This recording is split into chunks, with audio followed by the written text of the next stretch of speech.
গরমের মধ্যে শাড়ি পরে কোথায় যাচ্ছি বলো তো? স্কুলে। আর স্কুলে কেন যাচ্ছি? কারণ আমার বিএডের জন্য একটা স্কুল সার্ভের ওপর প্রজেক্ট দিয়েছে, তার জন্যই আজকে স্কুলে যেতে হচ্ছে।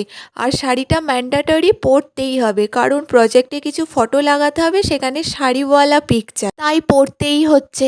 গরমের মধ্যে একটা হালকা সিম্পল শাড়ি পরেছিলাম, কারণ বেশি কিছু পরলে দেন পরে নিজেরই কষ্ট হবে। আমি একা একা যেতে লজ্জা পাচ্ছিলাম, তাই বৌদি বললাম তুমিও প্লিজ শাড়ি পরে চলো। ও তো এক কথাতেই রাজি হয়ে যেতেই দুজনে মিলেই গরমের মধ্যে ছাতা মাথায় দিয়ে বেরিয়ে পড়লাম। স্কুলটায় যাচ্ছিলাম, সেটা আমাদের বাড়ির কাছেই ছিল। আর স্কুলটা অনেক দিনের পুরনো, তো রং উঠে গিয়ে কেমন হয়েও গেছে। তারপর স্কুলে গিয়ে হেড স্যার টিচারদের সঙ্গে কথা বলে একটা ক্লাসে যেতে হবে। সেই ক্লাসে গিয়ে স্টুডেন্টদের সাথে কিছু কোয়েশ্চেন করতে হবে। তারপর কিছু ফটো তুলে নিয়ে স্কুলের সমস্ত কাজ কমপ্লিট হতেই বেরিয়ে পড়লাম। তারপর এই রোদের মধ্যে বাড়ি এসে যা কষ্ট লাগছে, এত জল তেষ্টা পেয়েছে, মাকে বললাম তাড়াতাড়ি জল দাও।